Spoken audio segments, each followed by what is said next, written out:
Hello guys, आज हम लोग इस लेक्चर में देखेंगे फॉर इन लूप और फॉर ऑफ लूप के बारे में। इनको क्यों डेवलप किया गया है, जबकि हमारे पास तो पहले से ही हमारे पास लूप अवेलेबल्स हैं, जैसे कि व्हाइल लूप है, फॉर लूप है, डू व्हाइल लूप है, हमारे पास फॉर ईच है जिसका यूज करके हम लोग अपने डाटा टाइप्स को इटरेट कर सकते हैं, वैल्यूज को प्रिंट करा सकते हैं या फिर नई नई वैल्यूज को हम लोग बना सकते हैं, मॉडिफाई कर सकते हैं। तो फॉर इन लूप और फॉर ऑफ लूप को क्यों बनाया गया, तो उसी के बारे में आज हम लोग यहाँ पर डिस्कस करने वाले हैं। मैंने यहाँ पर कुछ पॉइंट लिखे हुए हैं जिनको पहले पढ़ लेते हैं और फिर मैं आपको उन पॉइंट को थोड़ा एक्सप्लेन करूंगा। सबसे पहले मैंने यहाँ पर लिखा हुआ है the for in loop is utilise for non iterable data types. यहाँ पर कुछ कीवर्ड आपको ऐसे मिलेंगे जो बड़ा यूनिक से लग रहे होंगे, लेकिन मैं अभी आपको वहां पर उसके बारे में एक्सप्लेन कर दूंगा। जैसे कि यहाँ पर लिखा हुआ नॉन इटरेबल डाटा टाइप्स, मतलब क्या है, आप केवल फॉर इन लूप को वहां यूज करेंगे या फिर उन डाटा टाइप्स पर यूज करेंगे जो कि नॉन इटरेबल होंगे। नॉन इटरेबल क्या होता है अभी आगे हम लोग बताते हैं आगे। फिर देखते हैं, फिर लिखा है सच एज ऑब्जेक्ट, जैसे कि ऑब्जेक्ट, जो ऑब्जेक्ट होते हैं वो नॉन इटरेबल्स होते हैं।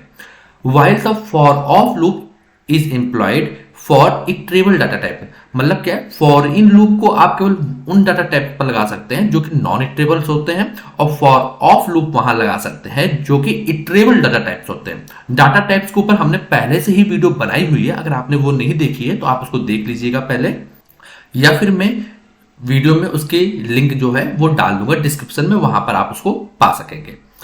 फिर आगे लिखा है iterable data types are those for which the ending point is known. ये पॉइंट जो लिखा हुआ है गाइस, ये काफी इंपॉर्टेंट लाइन है। जैसे अभी हमने ऊपर पढ़ा था नॉन इटरेबल, इटरेबल, तो इटरेबल होता क्या? इटरेबल आप ऐसे समझ लीजिए कि हमारे पास कोई डाटा टाइप है और वो डाटा टाइप का अगर आप एंडिंग पॉइंट जानते हैं तो वो डाटा टाइप हमारा इटरेबल डाटा टाइप्स कहलाता है। जैसे कि एग्जांपल तौर पर अरेज जो होते हैं वो हमारे इटरेबल होते हैं, मैप जो होते हैं वो इटरेबल होते हैं, सेट इटरेबल्स होते हैं, जबकि ऑब्जेक्ट जो होते हैं वो हमारे नॉन इटरेबल्स होते हैं। मैंने यहाँ पर 8वीं लाइन में लिखा हुआ है while non iterable data types such as objects.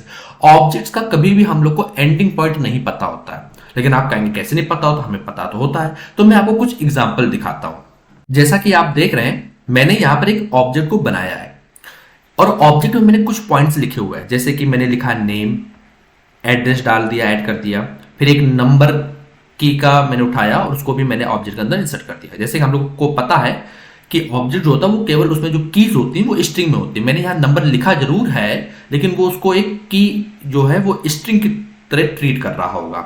Boolean में भी हमने की डाल दिया, बट वो एक स्ट्रिंग में बन गई होगी।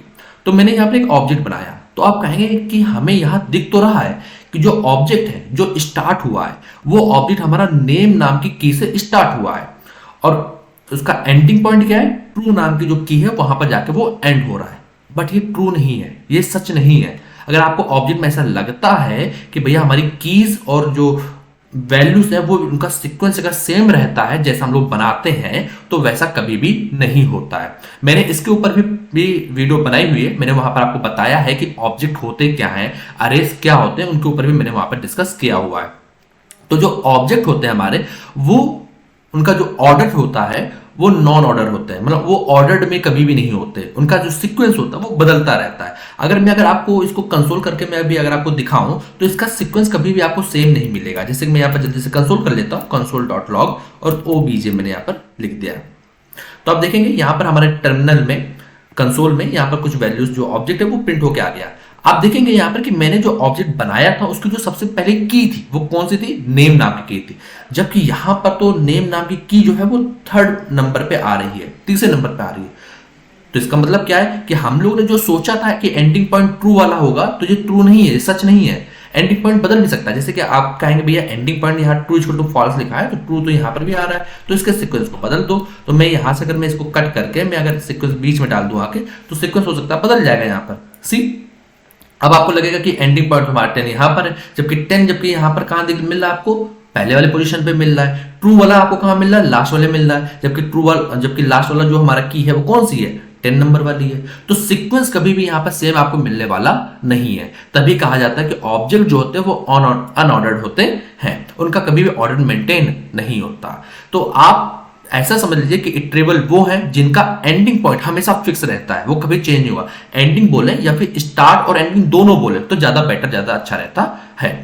जबकि अरेज में, मैप्स में और सेट जो होते हैं वहां पर एंडिंग पॉइंट हमेशा फिक्स रहता है, वहां पर कभी भी चेंज नहीं होता, उसका एंडिंग और स्टार्टिंग हमेशा हमें पता होता है। मैं इस कोड को कमेंट कर दे रहा हूं, मैं आपको एक अरे में एग्जांपल दिखाता हूं, फिर मैं यहां पर डायरेक्टली यूज करके देखूंगा कि कैसे काम होगा। तो आप देख रहे होंगे मैंने यहां पर एक अरे बनाया और अरे के अंदर कुछ वैल्यूज डाल दी, जैसे कि हमने ऑब्जेक्ट में भी स्ट्रिंग, नंबर, बुलियन ये सारी वैल्यूज को मैंने डाला था, तो वैसे ही मैंने अरे में भी डाल दिया। तो सबसे कुछ हमारी स्ट्रिंग्स पड़े हैं, कुछ नंबर्स पड़े हैं, कुछ बुलियंस भी यहां पर वैल्यू पड़ी हुई है। इसको जल्दी से कंसोल कराते हैं और चेक करते हैं क्या आउटपुट मिलेगा, क्या सीक्वेंस क्या बदल जाएगा क्या हमारा, चेक कर लेते हैं जल्दी से। तो सी, जैसे कि आप यहां पर देखेंगे कि हमारा जो अरे प्रिंट होकर आई है कंसोल में, उसका सीक्वेंस नहीं बदला, उसका सीक्वेंस हमेशा सेम रहा।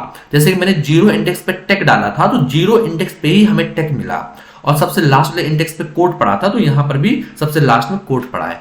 तो अरे जो होती है वो हमें इटरेबल होती है, क्यों? क्योंकि उसका स्टार्टिंग पॉइंट और एंडिंग पॉइंट हमेशा फिक्स रहता है, वो कभी भी चेंज नहीं होता। मतलब जैसा डाटा स्ट्रक्चर बना होता है वो वैसा का वैसा ही रहता है, जैसी वैल्यू आप डालते हुए चलेंगे वैसी ही वैल्यू आपको वहां पर मिलेगी, सेम प्रोसेस होता है। तो यहां पर अरे में भी सेम रहता है, मैप में भी डाटा स्ट्रक्चर सेम रहता है, और सेट में भी जो डाटा टाइप जिस प्रकार आप डालेंगे उसी प्रकार वहां पर आपका एग्जिट करेगा। वहां पर एंडिंग पॉइंट और स्टार्टिंग पॉइंट जो होता है वो हमेशा कभी भी चेंज नहीं होगा। तो आप केवल फॉर ऑफ लूप वहां लगाएंगे जिसका आपको एंडिंग पता हो या फिर कभी चेंज ना हो रहा हो, और फॉर इन वहां लगाएंगे जहां पर एंडिंग पॉइंट कभी फिक्स ना हो। तो अब मैं जल्दी से यहां पर एक काम करता हूं, फॉर इन और फॉर ऑफ लूप लगा के मैं आपको दिखाता हूं। सबसे पहले हम लोग लगाते हैं फॉर ऑफ लूप, किसमें? अरे पर, जो हमने अरे बनाई है उस पे हम लोग लगाते हैं। तो जल्दी से हम लोग एक फॉर ऑफ लूप लगाते हैं। फॉर ऑफ लूप का सबसे सिंपल सा कॉन्सेप्ट है, सबसे पहले फॉर लिखिए, उसके अंदर एक वेरिएबल डिक्लेयर कीजिए कि अगर हम लोग जब इस अरे पे पिक करेंगे या फिर इस अरे को सिलेक्ट करेंगे या फिर इसकी अरे की वैल्यू को अगर एक एक पिक करेंगे तो वो उसको कहां स्टोर करेंगे, तो उस वेरिएबल के अंदर हम लोग उसको डालेंगे। तो एक वेरिएबल टाइप हमने डिसाइड कर दिया, लेट नाम का लिया, और यहां पर हमने वैल्यू नाम से एक बना दिया, और फिर आगे लगाएंगे ऑफ कीवर्ड, क्यों? क्योंकि हम लोग फॉर ऑफ लूप यूज कर रहे हैं। फिर आगे डाटा टाइप जो वेरिएबल है उसका नाम लिखेंगे यहाँ पर, तो हमारा अरे का जो पूरा डाटा है वो ARR वेरिएबल में स्टोर है।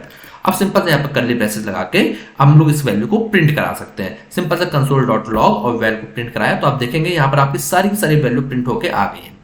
फॉर लूप का यूज करके भी आप इस अरे को प्रिंट करा सकते हैं, और वाइल लूप का भी यूज करके करा सकते हैं, डू वाइल लूप का यूज करके भी करा सकते हैं, लेकिन उसमें जो सिंटेक्स होता है ना वो काफी ज्यादा लिखना पड़ जाता है। यहाँ पर क्या है ना कि यहाँ पर कम लाइन में हमने पूरे जो अरे है उसको हम लोग ने इटरेट कर लिया। अगर और लूप का यूज करते तो वहां पर आप आई नाम का एक वेरिएबल बनाते, फिर उसको इंक्रीज करते, फिर उसमें कंडीशन डालते, फिर अंदर जाके अरे की एक वैल्यू को पिक करते उस इंडेक्सेस के अनुसार, तो वो काफी लॉन्ग सेंटेंस हो जाता है। आप प्रैक्टिस करेंगे तो आपको पता होगा कि कैसे लिखा जा रहा होगा। तो फॉर लूप जो होता है वो काफी छोटा सेंटेंस बना देता है। यहां पर भी हमने एक अरे को इटरेट किया। अरे के साथ साथ अगर आपसे बताऊं तो आप सेट में भी आप इसको यूज कर सकते हैं। जैसे मैं यहाँ पर जल्दी से सेट बना देता हूँ, कॉन्स्ट सेट डाटा मैंने यहाँ पर लिखा इक्वल टू, सेट बनाने के लिए हमने पहले से वीडियो बनाई हुई है कि सेट डाटा स्ट्रक्चर को कैसे यूज करते हैं हम लोग, और यहाँ पर सेट लिखा और इसके अंदर हम लोग यहाँ पर कुछ वैल्यू को डाल देते हैं। इसके अंदर जो भी वैल्यू जाती है वो हमारी ऐसे अरे फॉर्मेट में ही सारी होती है, तो मैं इसको कॉपी कर ले रहा हूँ और इस वैल्यू को मैं यहाँ पर इंसर्ट कर दे रहा हूँ। तो ये यहाँ पर हमने वैल्यू डाल दी है। मैं ARR को जो वेरिएबल है उसको मैं कमेंट कर दे रहा हूं और सेट डाटा को मैं कॉपी करके इसके अंदर पेस्ट कर दे रहा हूं। तो ये भी हमारा बिल्कुल सेम टू सेम उसी प्रकार फॉलो होगा और बिल्कुल उसी प्रकार चलेगा। तो आप देखेंगे सेट में भी हमारा फॉर ऑफ लूप जो है वो काम कर गया। लेकिन अगर आप यहाँ पर इन लगाएंगे तो इन पे काम नहीं करेगा, क्योंकि जो सेट डाटा स्ट्रक्चर होता है वो इटरेबल होता है। इटरेबल वाले के लिए हमें ऑफ लूप का यूज करना पड़ता है। अगर मैं यहाँ पर ऑफ हटा के अगर इन लगा दूं तो आप देखेंगे यहाँ पर आपको एक एरर जो है वो मिल जाएगी। यहाँ पर एक आप देखेंगे यहाँ पे एक एरर आ गई है। मैं उस एरर को भी यहाँ पर दिखा देता हूँ, थोड़ा सा स्क्रॉल करते हैं। सी यहाँ पर एक एरर है, error in event handler type error can not read property of undefined. यहाँ पर जो वैल्यू है वो उसको अनडिफाइंड वैल्यू मिल रही है, न्यू वैल्यू उसको यहाँ पर मिल नहीं पा रही है। तो ये हमारी जो फाइल है वो सेम फाइल में सेम फोल्डर जो हमने यहाँ बनाया वही फोल्डर का हमारी एरर यहाँ पर दिख रही है। तो हमने टाइप एरर कर दी, इन लगा दिया, जबकि हमें क्या लगाना चाहिए यहाँ पर ऑफ लगाना चाहिए, क्योंकि ये इटरेबल ऑब्जेक्ट है और इटरेबल डाटा टाइप जो भी होते हैं उनके लिए हमने फॉर ऑफ लूप का यूज करना पड़ता है। तो मैं यहाँ पर जल्दी इसको हटा के मैं सही कर देता हूँ ताकि हमारा आउटपुट जो है वो करेक्ट आउटपुट प्रिंट होके मिल जाए। तो सी यहाँ पर करेक्ट आउटपुट हमें यहाँ पर मिल गया। इसी प्रकार हम लोग मैप में भी यूज कर सकते हैं। तो मैप में भी हम लोग जल्दी से फॉर ऑफ लूप का हम लोग यूज करके देख लेते हैं कि कैसे काम होता है। मैं जल्दी से यहाँ पर एक मैप बना लेता हूँ, map data structure, map data equal to, और इसके अंदर कुछ वैल्यूज को हम लोग यहाँ पर डाल देते हैं। सबसे पहले यहाँ पर हम लोग ट्रू, और इसमें हम लोग वैल्यू को इंसर्ट कर देते हैं फॉल्स, और कॉमा लगा के फिर एक वैल्यू डाल देते हैं, जैसे कि हमने यहाँ पर डाल दिया एक स्ट्रिंग नेम, और यहाँ पर आगे स्टोर कर दिया कोड एंड टैग। तो मैंने यहाँ पर दो वैल्यू डालती हैं केवल मैप डाटा स्ट्रक्चर के अंदर, जो कि पहली वैल्यू रिप्रेजेंट करती है की को, दूसरी वैल्यू रिप्रेजेंट करती है उस की के अलॉन्ग वैल्यू को। यहाँ पर नेम हमारा एक की कहलाएगा, और उस नेम की जो वैल्यू होगी वो कोड एंड टैग होगी। तो ये हमने एक मैप बना ली डाटा स्ट्रक्चर। इसको भी डायरेक्टली हम लोग पास कर देते हैं, जो हमारा पहला फॉर ऑफ लूप है उसके अंदर मैं पहले वाले को कमेंट करता हूं, और मैप डाटा को मैं डायरेक्टली उठा के यहाँ पर पास कर देता हूं। जैसे मैं यहाँ पर पास करूंगा तो आप देखेंगे यहाँ पर हमें कुछ वैल्यू जो है वो आपको मिल जाएंगी। सबसे पहले इसने इस वैल्यू को पिक किया, की और वैल्यू पूरा जो अरे था उसको पिक करके उसने यहाँ प्रिंट किया। फिर दूसरा आप देखेंगे दूसरी जो वैल्यू थी वो पूरी प्रिंट होकर यहाँ पर आपको मिल रही है। इस वैल्यू को हम लोग 1 by 1 भी पिक करके हम लोग प्रिंट करा सकते हैं। इसके लिए बस थोड़ा सा आपको आर्किटेक्चर चेंज करना पड़ेगा। जो हमने यहाँ पर फॉर ऑफ लूप लगाया हुआ है, यहाँ पर वैल्यू हमने लिखा हुआ है, तो आप देखेंगे सबसे पहले हमारा जो नंबर होता है या फिर जो हमारा इंडेक्स होता है उसमें की स्टोर होती है। अगले वाला जो इंडेक्स होता है उसमें क्या होता है, वैल्यू स्टोर होती है। तो हम लोग इसको डी स्ट्रक्चर कर लेते हैं। तो यहाँ पर जो वैल्यू लिखी है हम लोग इसको क्या करते हैं, एक अरे के अंदर पास करते हैं। सबसे पहले हमें यहाँ पर पहली वाली जो वैल्यू होती है वो की होगी, और दूसरी वाली वैल्यू हमारी क्या होगी, वैल्यू में ट्रीट होगी। तो यहाँ पर आप देखेंगे ट्रू जो थी वो हमारी की थी, और इस की वैल्यू क्या थी, फॉल्स। तो केवल हमने वैल्यू को प्रिंट कराया, तो वैल्यू हमारी यहाँ पर फॉल्स प्रिंट होके आ गई। दूसरी जो वैल्यू थी वो हमारी थी कोड एंड टैग, तो यहाँ पर कोड एंड टैग प्रिंट होके आ गया। तो गाइस आप देख सकते हैं यहाँ पर काफी आसान होता है फॉर ऑफ लूप के थ्रू किसी डाटा टाइप को इटरेट करना, इन कंपेयर ऑफ अगर आप फॉर लूप यूज करते हैं, वाइल करते हैं या फिर डू वाइल लूप करते हैं। तो यहाँ पर for of loop mostly developer जब ज्यादा प्रैक्टिस हो जाती है तो लोग इसी को प्रेफर करना पसंद करते हैं। लेकिन बिगिनर्स जो होते हैं वो ज्यादातर वहां पर फॉर लूप का ही यूज करते हैं, वाइल लूप का ही यूज करते हैं। उसके ऊपर भी मैंने वीडियो बनाई है, आप चाहे तो उसको भी देख सकते हैं, फॉर लूप, वाइल लूप और डू वाइल लूप क्यों यूज किया जाता है और तीनों को यूज करने के क्या क्या फायदे हमें मिलते हैं जब आप डीएसए के प्रॉब्लम सॉल्व करते हैं। तो वहां पर आपको उसकी ज्यादा जानकारी मिल जाती है। अब मैं जल्दी से आपको बता देता हूं कि ऑब्जेक्ट के ऊपर हम लोग कैसे यहाँ पर लगाते हैं। तो मैं अपने इस पुराने कोड को कमेंट कर दे रहा हूं, और इस ऑब्जेक्ट के ऊपर फॉर इन लूप का यूज करके हम लोग इसको जल्दी से प्रिंट कराते हैं। तो मैं इसको कमेंट आउट कर दे रहा हूं इस ऑब्जेक्ट को, और जल्दी से यहाँ पर हम लोग फॉर इन लूप का यूज कर लेते हैं।